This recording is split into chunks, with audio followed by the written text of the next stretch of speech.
बिस्मिल्लाहिर्रहमानिर्रहीम। अस्सलामु अलैकुम वरहमतुल्लाहि वबरकातुहू। शब जुमा की आयात। आज मैं आपको किस्मत बदलने वाली आयात बताने वाला हूँ, यानी एक सूरत बताऊंगा। अगर आप शब जुमा इसका विर्द करते हैं या इसको 3 मरतबा पढ़ लेते हैं खुशू और खुजू के साथ, बावुजू होकर मसल्ले पर बैठकर अगर 3 मरतबा आप ये सूरत पढ़ लेते हैं तो इंशाअल्लाह आपके रिस्क में भी इजाफा होगा और आपकी ज़िंदगी में कामयाबियाँ आपको मिलने लगेंगी। सूरत क्या है? बिस्मिल्लाहिर्रहमानिर्रहीम।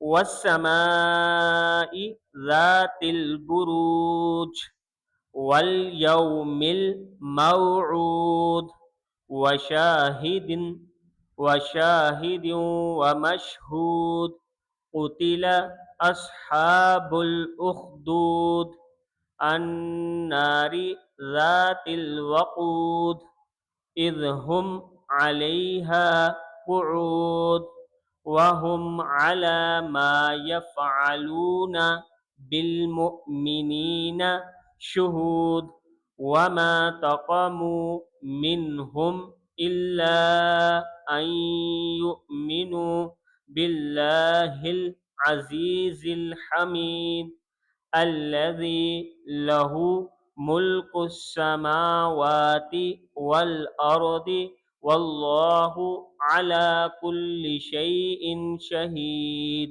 इन्नल्लज़ीना फतनुल मुमिनीना वल मुमिनाति सुम्मा लम यतूबू फलहुम अज़ाबु जहन्नम वलहुम अज़ाबुल हरीक़।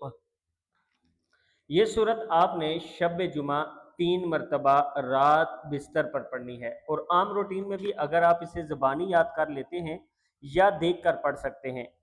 बिस्तर पर पढ़ें या नमाज इशा के बाद आप कोशिश करें कि मसल्ले पर पढ़ें तो वो ज़्यादा बेहतर है, और अगर आपको ज़बानी याद है तो बिस्तर पर 3 मरतबा पढ़ें। शब जुमा भी पढ़ें और आम दिनों में भी 3 मरतबा पढ़ कर अल्लाह ताला से मांगें। अल्लाह ताला करम करने वाला है। अल्लाह ताला से दुआ है कि ये सूरत जो हमने पढ़ी है इसका अज्र व सवाब आज तक जितने मुसलमान ईमान कि हम उनको इसका अजर पहुँचाए, और जो लोग सुन रहे हैं उनके वालिदैन जिन जिन के फौत हुए हैं उनको इसका अजर अजीम पहुँचाए। और मेरे वालिद साहब के लिए भी आपने खुसूसी दुआ करनी है। कमेंट सेक्शन में आपने आमीन ज़रूर लिखना है और अपने दोस्तों के साथ ये वीडियो ज़रूर शेयर करें। अस्सलामु अलैकुम व रहमतुल्लाहि व बरकातुहू।